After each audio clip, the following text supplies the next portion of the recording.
Bonjour. Que voyez-vous? Qui suis-je? Est-ce que tu vois une femme? Ou est-ce que tu vois une personne noire? Si tu vois une femme noire, qu'est-ce que cela signifie pour toi? Le racisme existe à tous les niveaux de la société, des individus aux plus hautes structures sociétales. Je te mets au défi de devenir antiraciste. Oui, toi! Comment vas-tu faire cela? En m'observant, tu seras en mesure de reconnaître les différentes catégories de racisme et de discrimination raciale, comprendre l'impact historique et l'héritage actuel du racisme au Canada et du privilège blanc, identifier la discrimination et le harcèlement racial dans différentes sphères de la société et concevoir les conséquences du racisme. C'est plutôt lourd, mais il y a une bonne fin pour toi. Après avoir appris tout cela, tu vas pouvoir appliquer tes connaissances. Je vais te montrer que faire contre le racisme, les avantages de vivre dans une société sans racisme et comment s'engager à être antiraciste. Viens, commençons. Numéro 1. Qu'est-ce que la race? Le concept de race est souvent lié aux caractéristiques physiques d'une personne, telles que la couleur de la peau, la forme du nez, la forme des yeux, la texture des cheveux et autres. Cependant, la race n'existe pas. Tu as bien entendu. La race n'existe pas. De nombreux scientifiques ont démontré que la classification par race n'a aucune base biologique légitime. Il n'y a que la race humaine. Tu vois, nous ne faisons qu'un. Pourquoi parle-t-on encore de la race? Nous parlons de la race parce que les gens attribuent des traits et des caractéristiques aux personnes en fonction de la façon dont ils les perçoivent, à cause de la couleur de leur peau. Donner un sens aux caractéristiques biologiques pour identifier les gens, c'est les affecter à une catégorie générale de personnes ou de groupes. C'est ce qu'on appelle le processus de racialisation. Numéro 2. Racialisation. La racialisation est le processus de construction sociale de la race qui permet la domination d'un groupe sur un autre. Les sociétés considérant les races comme différentes et inégales sur le plan social, économique et politique. Le processus de racialisation vise donc à différencier, inférioriser et exclure ceux qui sont considérés comme non-blancs. Il convient de noter que le processus de racialisation exclut généralement les personnes blancs. Du moins, au Canada, les Blancs sont considérés comme la norme, la référence, la représentation universelle de toute l'humanité, tandis que les non-blancs sont perçus comme différents, des exceptions, des particularités. Numéro 3. Racisme. Qu'est-ce que le racisme? Le racisme est défini comme une forme de préjugé qui comprend des croyances implicites ou explicites, des hypothèses erronées et des idéologies de supériorité envers un groupe racial par rapport à un autre. Le racisme peut être explicite ou implicite, c'est-à-dire qu'il peut se manifester directement ou indirectement. Les exemples de racisme explicite sont les commentaires racistes, les menaces de violence physique et la violence réelle contre une personne racialisée, et la cyberintimidation raciste par le biais des technologies de l'information et des réseaux sociaux comme Facebook, Twitter et les sites Web racistes. Le racisme implicite est constitué de microagressions raciales. Il s'agit de brèves indignités quotidiennes, verbales ou non verbales, comportementales et environnementales, qui peuvent sembler anodines, intentionnelles ou non, et qui communiquent des insultes et des remarques hostiles, désobligeantes ou négatives sur le plan racial à la personne ou au groupe cible. Bien que ces comportements racistes soient subtils par nature, ils sont tout aussi douloureux pour la personne qui les subit, d'autant qu'il est difficile de les prouver. As-tu entendu l'une de ces affirmations? Je les reçois tout le temps. D'où venez-vous? Je ne suis pas raciste parce que j'ai des amis noirs. Tout le monde peut réussir s'il travaille dur. Au fait, au cas où vous poseriez la question, je suis d'Halifax. Numéro 4. Racisme individuel ou interpersonnel. Le racisme interpersonnel se produit lorsque nos croyances, hypothèses et comportements racistes, qu'ils soient implicites ou explicites, sont ancrés dans les interactions interpersonnelles, les menaces et le harcèlement, l'exclusion sociale, la stigmatisation et les traitements injustes sont des exemples de racisme interpersonnel.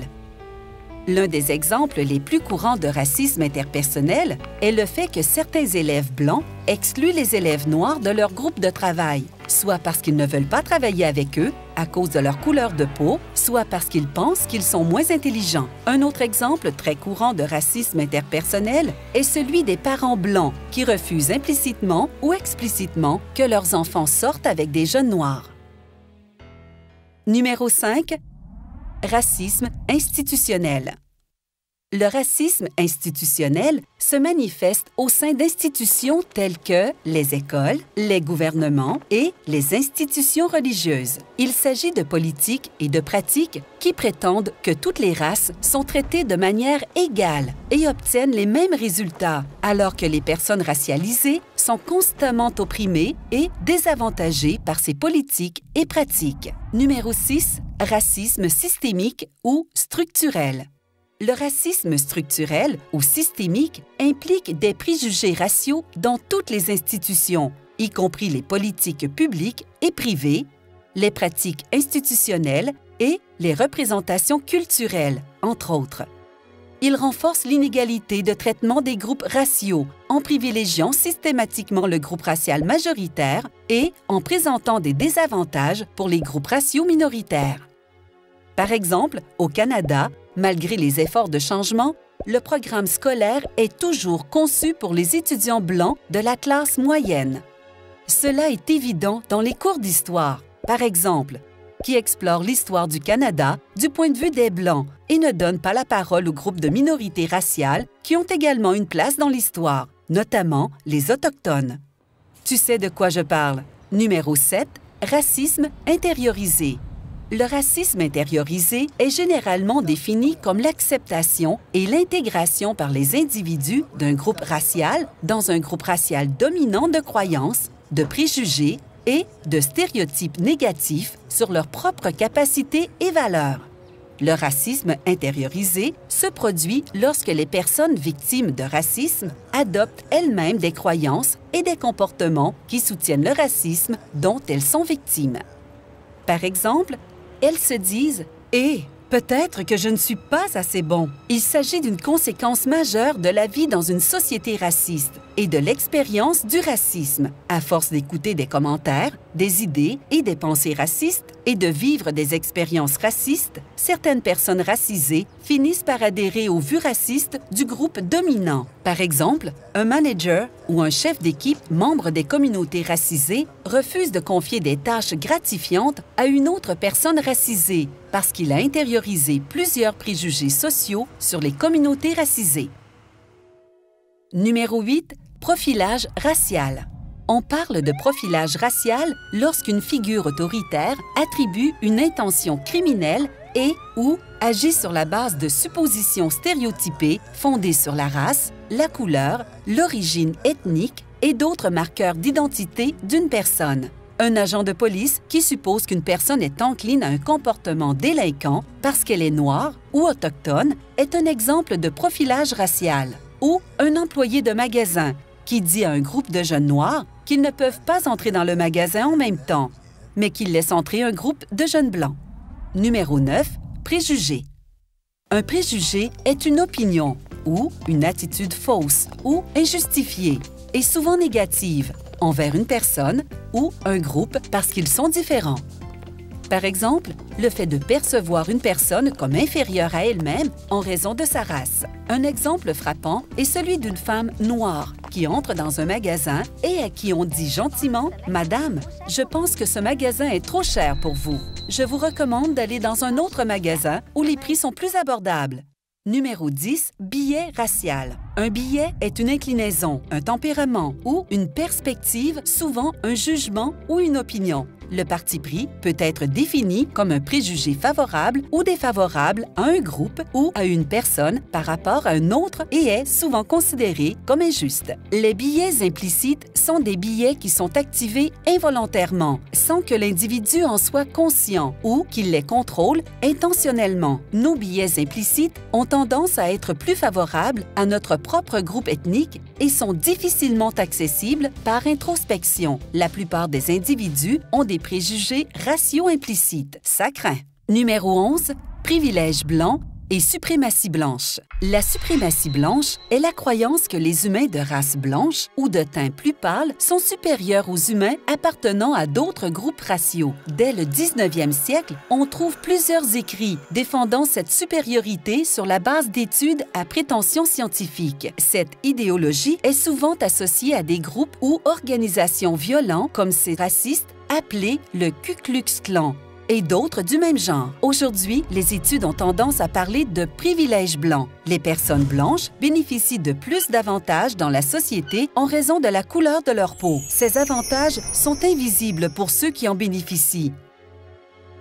Même si ces faits ont été rapportés il y a plus de 30 ans, ces avantages existent toujours sans que les personnes qui en bénéficient en prennent réellement conscience, car avec le temps, ils sont devenus un acquis. Voici quelques exemples de privilèges des Blancs. Être largement représenté avec un pouvoir politique. Être assuré que l'histoire représente mon groupe de manière majoritaire et positive. Ne pas être accusé de vivre dans un ghetto quand on vit principalement avec des Blancs. Trouver facilement des affiches, des livres d'images, des poupées ou des magazines pour enfants représentant ton groupe. Ne pas subir un contrôle d'identité par la police sans raison apparente. Ne pas avoir à parler ou à se justifier au nom de tous les membres de son groupe. Se sentir bienvenu et normal dans la plupart des situations liées à la vie publique, institutionnelle et sociale.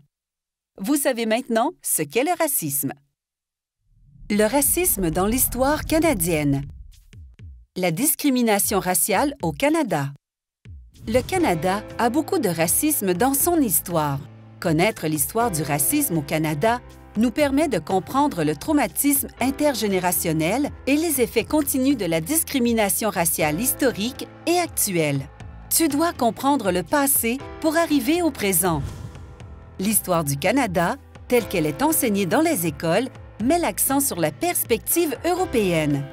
Beaucoup de gens ne sont pas conscients de l'histoire des personnes racialisées au Canada. Il me faudrait beaucoup de temps pour passer en revue toutes les incidences, alors laisse-moi te donner quelques exemples remarquables. Numéro 1. L'esclavage au Canada, 1628 à 1800.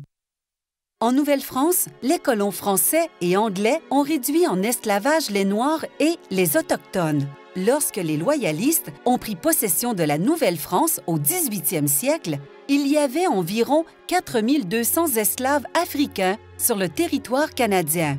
N'ayant aucun droit fondamental, les esclaves travaillaient sans salaire et dans des conditions horribles, étant parfois torturés, violés et même tués. L'esclavage a été aboli en 1834 par le Parlement britannique. Numéro 2. Travailleurs chinois du chemin de fer du Pacifique, 1881 à 1884. Dans les années 1800, 15 000 travailleurs chinois ont été importés pour permettre la construction d'un chemin de fer du Pacifique de l'Est du Canada vers l'Ouest. Les travailleurs chinois travaillaient dans des conditions dangereuses et difficiles et étaient très peu payés. Beaucoup d'entre eux sont morts à la tâche. Il est important de comprendre que ce chemin de fer a été construit sur des terres autochtones. Numéro 3. Le Komagata Maru, 1914. Le Komagata Maru était un navire appartenant à un Indien du nom de Gurdit Singh Sirali, qui, malgré une réglementation stricte sur l'immigration sud-asiatique, souhaitait faciliter l'immigration d'hommes du Punjab financièrement stables. L'incident du Komagata Maru met en lumière deux croyances de l'époque. La première étant que le Canada est un pays exclusivement blanc et la seconde que le peuple indien appartient à l'Empire britannique. Une fois le navire arrivé au port de Vancouver, les autorités canadiennes ont refusé de laisser la grande majorité des passagers, qui étaient sikhs, hindous et musulmans débarquer du bateau. Les passagers du bateau ont résisté pendant 1 mois jusqu'à ce que le cas du Komagata Maru soit évalué juridiquement et qu'un tribunal canadien leur refuse l'entrée. En conséquence, le navire a dû faire demi-tour. Une fois de retour en Inde, une altercation éclate lorsque les autorités britanniques refusent aux passagers le droit de partir librement.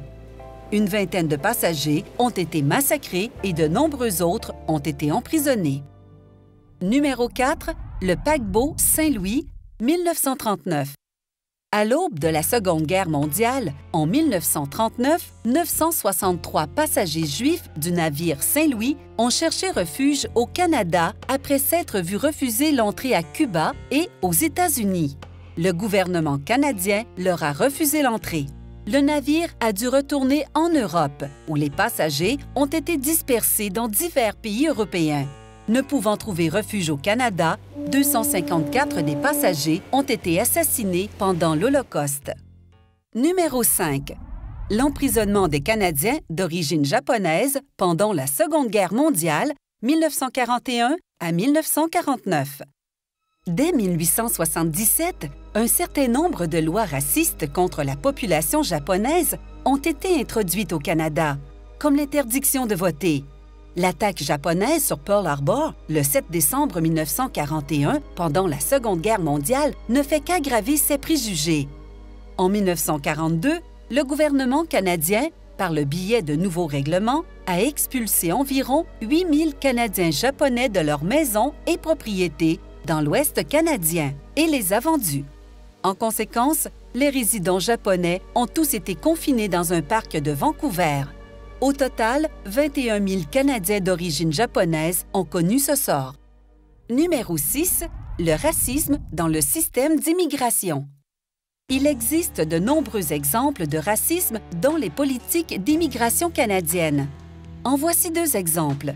De 1880 à 1923, une taxe minimale de 50 $ était imposée à tout membre de la population chinoise souhaitant immigrer au Canada.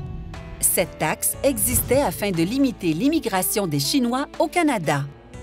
En 1919, de nouvelles réglementations ont interdit à certains groupes religieux, politiques et raciaux d'émigrer au Canada. Numéro 7. Les pensionnats, 1886 à 1996. En 1880, l'introduction d'une nouvelle politique gouvernementale en matière d'éducation, qui incluait l'objectif de conversion religieuse, a mené à la création de plusieurs pensionnats à travers le Canada. Les pensionnats avaient pour but d'acculturer et de convertir au catholicisme les membres des Premières Nations, les Inuits et les Métis. L'assimilation culturelle a pris de nombreuses formes dans les pensionnats. Le programme scolaire n'était pas du tout adapté à la culture, ni dans son contenu, ni dans la langue dans laquelle il était enseigné. Les élèves autochtones des pensionnats se voyaient attribuer de nouveaux noms. Ils étaient séparés de leur famille, parfois pendant plusieurs années, et il leur était interdit de parler leur langue maternelle, même pour écrire des lettres à leurs parents. Dans l'ensemble, la qualité de l'éducation offerte dans les pensionnats était médiocre. Jusqu'en 1950, la moitié d'une journée d'école était consacrée aux tâches ménagères. Les conditions de vie dans les pensionnats ont donné lieu à plusieurs cas d'abus physiques et sexuels. En raison de la surpopulation et de la qualité de la nourriture, les pensionnaires étaient beaucoup plus vulnérables aux maladies. Finalement, la communauté s'est longtemps battue pour mettre fin aux pensionnats. En 1996, les derniers pensionnats canadiens ont fermé leurs portes et la bataille était gagnée. Oui, il a fallu attendre jusqu'en 1996. Ce qui n'est pas si loin, n'est-ce pas? J'aimerais pouvoir vous dire que le racisme n'est qu'une chose du passé. Malheureusement, il perdure aujourd'hui. Le racisme aujourd'hui. Il est important de noter que l'héritage créé par l'histoire raciste du passé persiste aujourd'hui. Le racisme se manifeste dans de nombreuses sphères de la société, dans le milieu universitaire, sur le lieu de travail, dans le secteur des biens et services et dans les services de santé, entre autres. Un rapport examinant les relations raciales au Canada en 2019 indique qu'un Canadien sur 5 déclare être victime de discrimination raciale de façon régulière. Cela représente plus de 7 millions d'entre nous. Numéro 1, l'environnement académique. Dans le système éducatif, les étudiants racialisés sont confrontés à plusieurs obstacles systémiques liés à la discrimination. À l'école, au collège et à l'université, les étudiants racialisés sont également victimes de racisme de la part des autres étudiants, des enseignants et du personnel administratif, éducatif et de soutien. La discrimination raciale dans l'environnement académique se manifeste dans plusieurs domaines tels que le regroupement selon les aptitudes, le déni ou la minimisation des incidents à caractère racial, l'exposition à des programmes d'études eurocentriques, monoculturels et excluants, les préjugés dans les tests et les évaluations, les mesures disciplinaires plus sévères ou injustes, le manque de représentation et de diversité dans le corps professoral, les attitudes négatives et stéréotypées envers les étudiants racialisés et le manque de programmes répondant aux besoins de ces derniers. Je pourrais continuer. Numéro 2, l'environnement de travail. Le racisme est également évident dans le secteur de l'emploi au Canada. Au niveau systémique, des différences marquées dans les salaires et les taux de chômage ont été identifiés parmi les personnes racialisées par rapport aux personnes non racialisées. Pour chaque dollar canadien gagné par un homme blanc, les femmes racialisées gagnent 59 cents et les hommes racialisés gagnent 78 cents. Cet écart salarial étant plus prononcé chez les Noirs que chez les Blancs. De plus, les personnes racisées, bien que plus actives en termes de recherche d'emploi que les personnes non racisées, sont confrontées à un taux de chômage de 9,2 % contre 7,2 % chez les personnes non racisées. Parmi les Canadiens qui signalent des incidents de discrimination raciale, 38 % disent avoir été victimes de discrimination au travail. Parmi les exemples de discrimination raciale au travail, citons le fait d'être perçu comme moins intelligent que ses collègues, de supposer qu'une personne racialisée occupe un poste inférieur à celui qu'elle occupe réellement, d'être la cible constante de commentaires inappropriés ou de railleries raciales et d'être sanctionné plus sévèrement que les personnes non racialisées. Numéro 3. Biens et services. Au Canada, chacun a le droit légal de recevoir des biens et des services et d'utiliser des installations sans discrimination. Cependant, parmi les Canadiens qui signalent des incidents de discrimination raciale, 28 % de ces événements ont eu lieu dans des magasins ou des restaurants, 19 % lors de l'utilisation des transports publics, 16 % lors de l'utilisation des services publics et 12 % lors d'interactions avec la police et le système judiciaire. Si l'on considère les groupes racialisés séparément, les Noirs et les Autochtones signalent davantage de traitements discriminatoires dans l'utilisation des biens, des services et des installations. Exemple de traitement discriminatoire dans la réception de biens et de services. Être suivi dans les magasins, être ignoré dans les restaurants, être arrêté injustement par la police ou recevoir des services comme un prêt bancaire, mais avec des conditions plus sévères que les personnes non racialisées. Numéro 4. Services de santé. Dans les services de santé, le racisme se manifeste principalement de manière subtile et systémique. Son impact est le plus évident dans les disparités en matière de santé entre les groupes racialisés. Un chercheur qui examine les disparités en matière de santé dans un contexte social, politique et économique révèle que le racisme a un impact sur la santé par le biais des 6 mécanismes suivants. Privation économique et sociale. Les services de santé qui ne sont pas aussi facilement accessibles aux personnes à faible revenu ou dans les zones à faible revenu peuvent créer un obstacle systémique pour les personnes racialisées qui, en raison de leurs désavantages historiques, sont plus susceptibles de vivre dans la pauvreté. Substances toxiques et conditions de vie dangereuses. Les Autochtones du Canada sont parmi les personnes les plus touchées par les effets des substances toxiques et des conditions de vie dangereuses. Par exemple, en janvier 2018, il y avait environ 137 rapports concernant l'eau potable dans les communautés autochtones du Canada. De plus, les systèmes d'égouts sont souvent inadéquats dans ces communautés. Ces conditions environnementales dangereuses augmentent le risque de contacter des maladies infectieuses. Traumatisme infligé par la société. Les expériences de racisme sont souvent vécues de manière traumatisante par les personnes concernées. Elles produisent des réponses physiologiques qui augmentent considérablement le risque de problèmes de santé cardiovasculaire, endocriniens, neurologiques, immunologiques et psychologiques chez les personnes racisées. Marketing ciblé de produits pouvant être nocifs pour la santé. Des produits nocifs, dont la malbouffe et des substances psychoactives comme l'alcool, le tabac et d'autres drogues légales et illégales, sont commercialisés partout au Canada. Le marketing ciblé et biaisé de la malbouffe a été associé à une consommation accrue de ces produits liés à plusieurs problèmes de santé, tels que l'obésité et les maladies chroniques, comme les maladies cardiovasculaires, le diabète de type 2 et certains cancers. Une étude qui a analysé le contenu des publicités pour les aliments et les restaurants diffusés aux heures de grande écoute sur 3 grands réseaux de télévision, CTV, Global et la CBC, a révélé que ces publicités étaient entachées de stéréotypes nuisibles.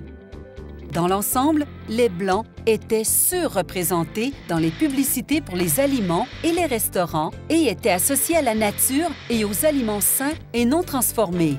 En comparaison, les Noirs ainsi que les Asiatiques de l'Est et du Sud étaient globalement sous-représentés dans les publicités télévisées pour l'alimentation et les restaurants, mais surreprésentés dans les publicités pour la malbouffe. Soins médicaux inadéquats ou dégradants. Le racisme se manifeste directement dans la prestation des soins de santé, notamment les immigrants racialisés, y compris les nouveaux arrivants et les réfugiés, sont particulièrement touchés par la discrimination raciale dans les services de santé canadiens. Ils font état de discrimination en raison de leur accent, de leur langue, de leur culture, de leur religion et de leur pays d'origine dans la prestation des services médicaux. De plus, une revue de la littérature sur la discrimination raciale dans la prestation des soins de santé au Canada a révélé que les personnes racialisées perçoivent divers types d'expériences négatives dans le système de soins de santé, notamment un traitement insensible, hostile ou ignorant de la part des prestataires, ainsi que des insultes raciales, des stéréotypes et la réception de soins de qualité inférieure. Dégradation des écosystèmes.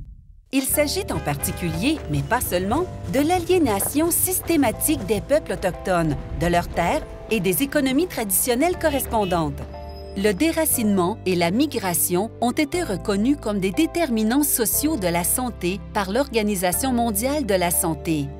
Au Canada, les populations autochtones ainsi que de nombreux groupes d'immigrants racialisés continuent de subir les conséquences de l'exploitation de leur terre natale liées au colonialisme et à l'esclavage. Les conséquences du déracinement comprennent la perte de leur identité culturelle, de leurs traditions, de leur structure et relations familiales, de leur autonomie collective et de leurs économies traditionnelles. Ces facteurs, aux effets transgénérationnels, sont associés à des disparités en matière de santé entre les groupes racialisés.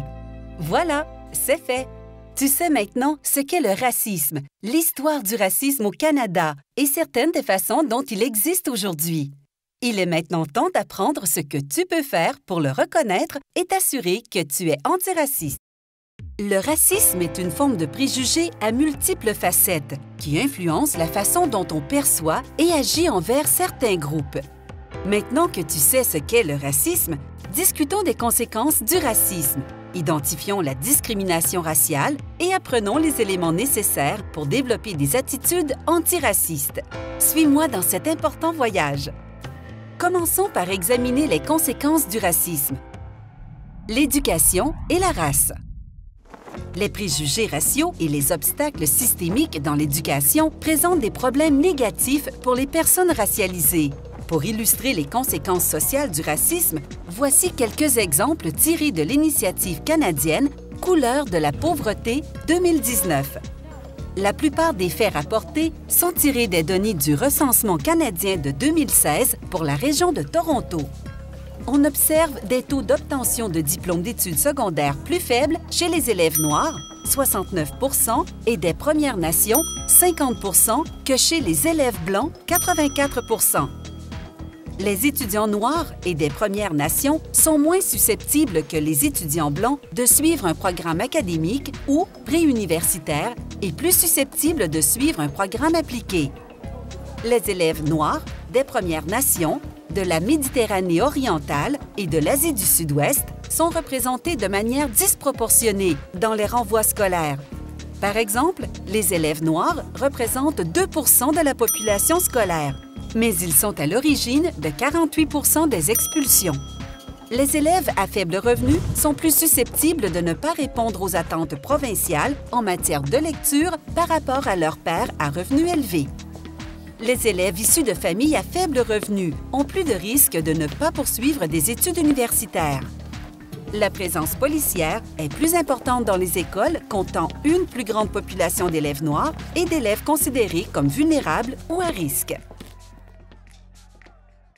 Le revenu et la race.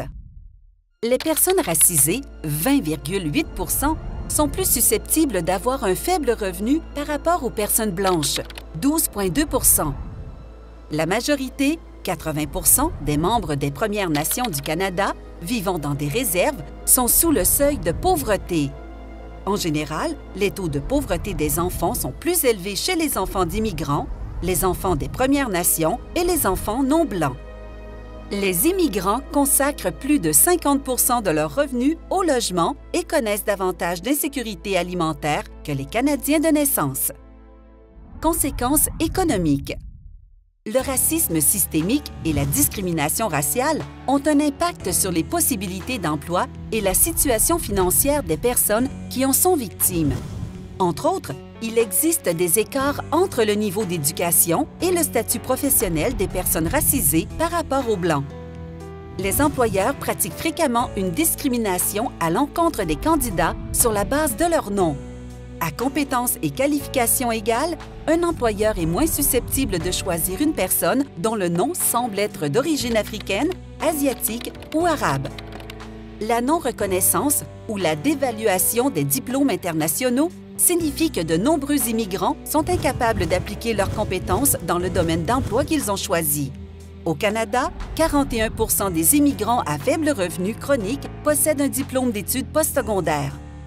Les employeurs sont également enclins à pratiquer une discrimination sur la base du secteur de résidence du candidat.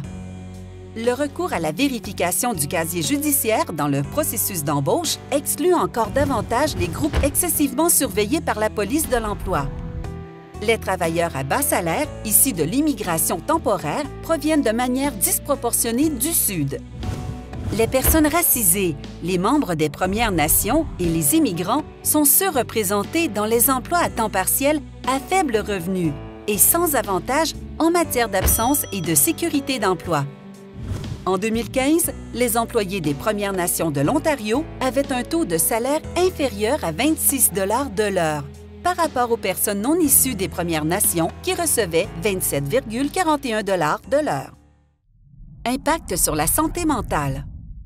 Le racisme intériorisé, interpersonnel, institutionnel et systémique, la discrimination, les microagressions et le profilage racial peuvent avoir des répercussions durables sur la santé physique et mentale des personnes racialisées. Ils contribuent notamment à l'apparition des problèmes suivants: détresse psychologique et émotionnelle, le syndrome de stress post-traumatique, dépression, l'anxiété, symptômes obsessionnels compulsifs, une faible estime de soi, le stress chronique, le suicide, l'alcoolisme et la toxicomanie, l'hypertension artérielle, le diabète, les maladies cardiaques, les maladies neurologiques, augmentation de l'indice de masse corporelle.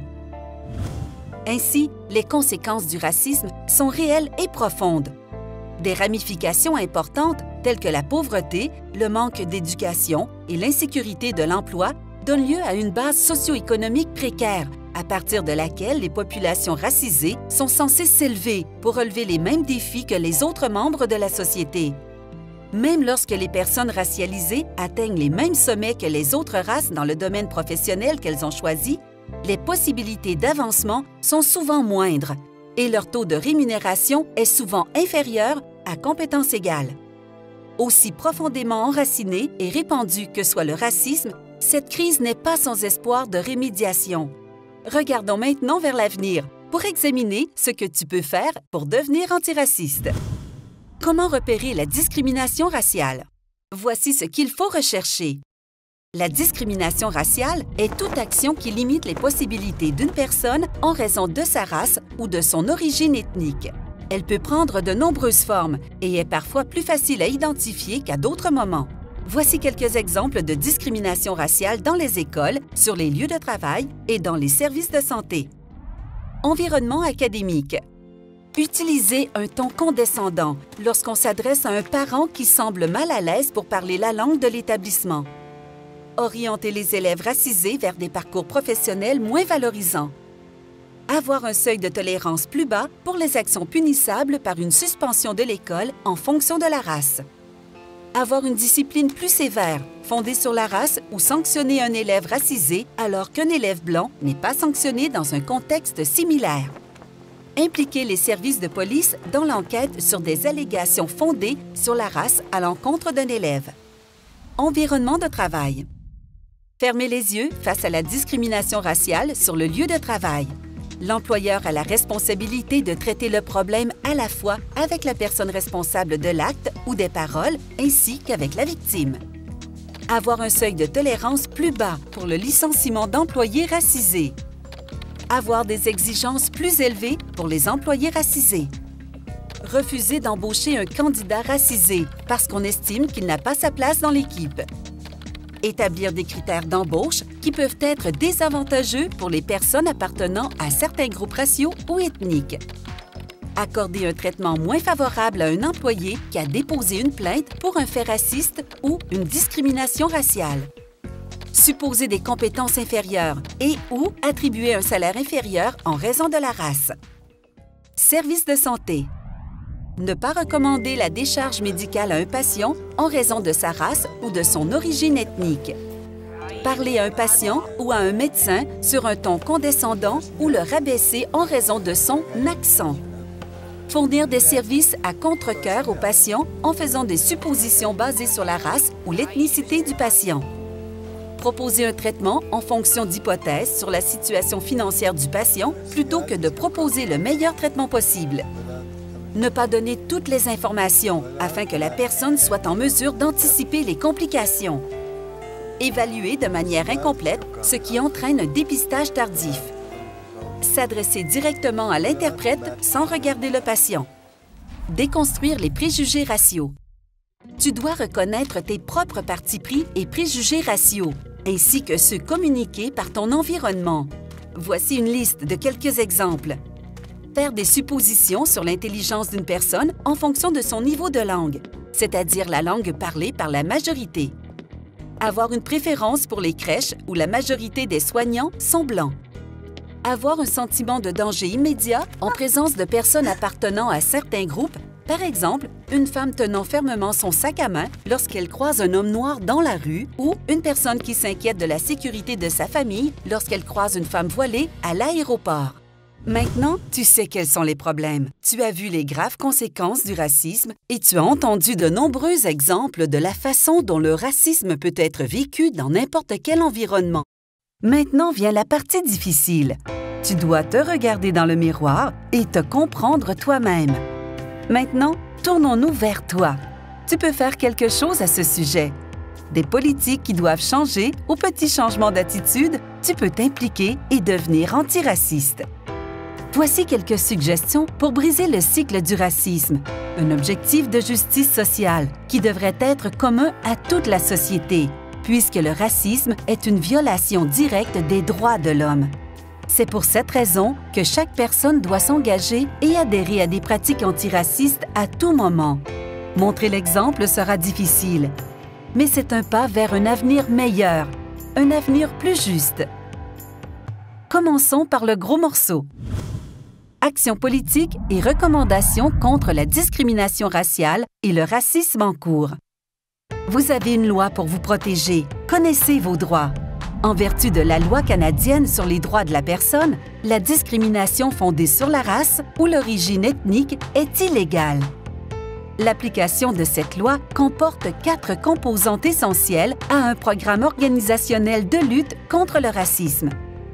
1. Un énoncé des objectifs, y compris un modèle de changement social antiraciste et une politique globale de lutte contre le racisme. 2. Une surveillance proactive continue. 3. Une stratégie de mise en œuvre. Et 4. Une évaluation. Défi pour la mise en œuvre de ces recommandations. Il est probable que certains obstacles se dresseront sur le chemin. Il s'agit notamment de l'illusion prématurée d'un environnement antiraciste et des interprétations négatives des actions antiracistes. Voici quelques problèmes liés à la mise en pratique des recommandations de cette formation. La discrimination et le racisme peuvent parfois être difficiles à repérer, surtout dans un contexte où ils sont plus difficiles à reconnaître en raison de leur subtilité. Il peut être facile de relativiser les choses, mais il est tout de même nécessaire de les regarder d'un œil critique. Certains progrès ne signifient pas que l'on doive accepter des comportements racistes ou discriminatoires, moins sévères ou plus subtils. Il est également possible que des comportements ou des commentaires racistes ou discriminatoires antérieurs aient été remplacés par de nouveaux comportements de nature moins saillante. Les actions affirmatives et les actions antiracistes peuvent être interprétées par certains comme injustes ou défavorables à certains groupes raciaux ou ethniques. Si beaucoup ont une meilleure compréhension de ces principes après les avoir appris, de nombreuses personnes ne sont pas préparées à entendre ces informations. Ces personnes se forgent alors leur propre opinion sur le sujet et courent le risque de renforcer tout préjugé et parti pris racial préexistant. Les changements prévus par les recommandations proposées dépendent de la participation de chacun. Par exemple, un environnement organisationnel qui met en œuvre un modèle antiraciste est plus susceptible de devenir de plus en plus hétérogène. D'autre part, un environnement organisationnel qui met peu d'efforts dans leurs pratiques antiracistes est susceptible de rester relativement homogène et de continuer à embaucher des employés qui ressemblent aux membres actuels de l'équipe et qui partagent les mêmes idées. Ce qu'il faut faire en tant que citoyen. En tant que citoyen, vouloir s'informer, repérer les incidents racistes ainsi que déconstruire activement ses propres préjugés sont des étapes essentielles dans la lutte contre le racisme. Si tu n'es pas une personne racisée, rappelle-toi que ton rôle est d'amplifier la voix de ceux qui le sont. Comprends également que ce n'est pas le rôle de ces personnes de t'apprendre pourquoi une action ou une voix est raciste. Reconnais-le, admets ton erreur, ne la refais pas et éduque ceux qui la font encore. Que faire en tant que manager ou dirigeant? En tant que position d'autorité, tu as également un rôle à jouer. Tu as le pouvoir de modifier l'environnement dans lequel les personnes racialisées opèrent ou travaillent. Il est important d'évaluer régulièrement les pratiques et de créer un environnement favorable. Il est également important de prendre au sérieux toute plainte pour racisme afin de faciliter et d'encourager la communication. Afin de répondre correctement au racisme, veille à ne pas te fier au mythe suivant. Les Canadiens sont aveugles aux races et ne font pas de distinction entre les races. Prendre des mesures proactives contre le racisme signifie inverser le racisme envers les Blancs. Les personnes racisées réagissent de manière excessive au racisme ou manipulent en jouant la carte de la race. L'immigration est mauvaise pour le Canada parce que les immigrants prennent des emplois, qu'ils commettent plus de crimes ou qu'ils sont un fardeau pour notre société. Que faire en tant qu'enseignant? Les enseignants ont l'immense responsabilité de former les dirigeants de demain. Par conséquent, leur rôle doit également consister à guider les élèves vers l'antiracisme. Voici quelques stratégies que les enseignants peuvent utiliser pour combattre le racisme dans l'environnement scolaire. Accepter et reconnaître que nous avons tous des préjugés. Établir des règles de base pour des espaces d'apprentissage sûrs et productifs. Avoir des conversations sur la race, l'ethnicité et les différences culturelles. Si vous n'avez pas encore les connaissances et les compétences suffisantes pour mener une conversation avec votre classe, vous pouvez faire venir un conférencier dans votre classe. Lorsque les conversations prennent une mauvaise tournure, faites une pause. Apprenez à intégrer une pédagogie et un programme d'études culturellement inclusif. Abordez les microagressions raciales et dissipez les mythes et les stéréotypes. Recherchez constamment des opportunités de développement professionnel. Les avantages de vivre dans une société antiraciste. Il est important de considérer les avantages de vivre dans une société antiraciste tant qu'il est vrai qu'ils sont nombreux et s'appliquent à tous, personnes racisées et blancs compris. Entre autres, de meilleurs soins de santé et un accès accru aux services de soins de santé mentale conduiraient sûrement à une meilleure santé générale pour de nombreuses personnes racialisées et, par conséquent, à la capacité de s'épanouir. En termes d'emploi, un lieu de travail plus équitable permettrait l'embauche de candidats qualifiés et une plus grande diversité de pensées et de perspectives au sein des organisations. Dans les écoles, les pratiques antiracistes favoriseraient davantage la réussite scolaire des groupes raciaux ou ethniques mal desservis et créeraient une génération d'intellectuels capables de gouverner l'avenir, une société plus juste. Conclusion. Nous vous avons présenté un bref aperçu de la crise actuelle du racisme. À première vue, le mot « crise » peut sembler exagérer les effets du racisme. Mais à la fin de ces vidéos, il devrait être évident que c'est, en fait, le terme le plus approprié. Le racisme ne se limite jamais à un seul acte. Ses effets sont durables et imprègnent toutes les facettes de la vie humaine individuelle et collective. L'impact pernicieux du racisme sur la santé mentale et physique des individus, ainsi que ses implications économiques, sociales et politiques, est trop profond pour être ignoré. Dans le débat sur le racisme, on oublie souvent les avantages considérables de la création d'une société antiraciste. Une société antiraciste est une société dans laquelle tous les membres sont considérés et traités de manière égale, sur la base de leurs valeurs inhérentes en tant qu'êtres humains. L'un des principaux déterminants de la santé mentale et physique est le statut socio-économique d'une personne. Et vous avez appris précisément comment le racisme joue un rôle central dans le confinement des Noirs à des taux de rémunération inférieurs, ainsi qu'à des emplois nécessitant moins d'éducation. Une société antiraciste permettrait à tous les individus d'atteindre la carrière et le niveau de vie qu'ils méritent en fonction de leur seul mérite, et non de la couleur de leur peau. En outre, les conséquences économiques d'une mauvaise santé mentale et physique n'affectent pas seulement les personnes victimes, mais la société dans son ensemble. En fin de compte, la société ne peut s'épanouir que lorsque tous ses membres s'épanouissent. Et la création d'une société antiraciste est non seulement essentielle pour éradiquer les inégalités et les injustices auxquelles sont confrontées les populations noires et racisées, mais elle est indispensable pour augmenter la capacité économique et la résilience de la société elle-même. Une marée montante soulève tous les bateaux. Et dans une société véritablement antiraciste, nous verrions des améliorations notables dans tous les domaines de la vie, en particulier dans l'éducation et l'économie. Dans le domaine de l'éducation, dans les classes intégrées où les enfants de toutes les couleurs et de toutes les races bénéficient de l'égalité des chances, les élèves obtiennent de meilleurs résultats aux tests et sont plus susceptibles de poursuivre des études supérieures. Une société antiraciste permet à l'éducation d'accomplir sa mission en préparant tous les élèves à réussir dans une économie mondialisée.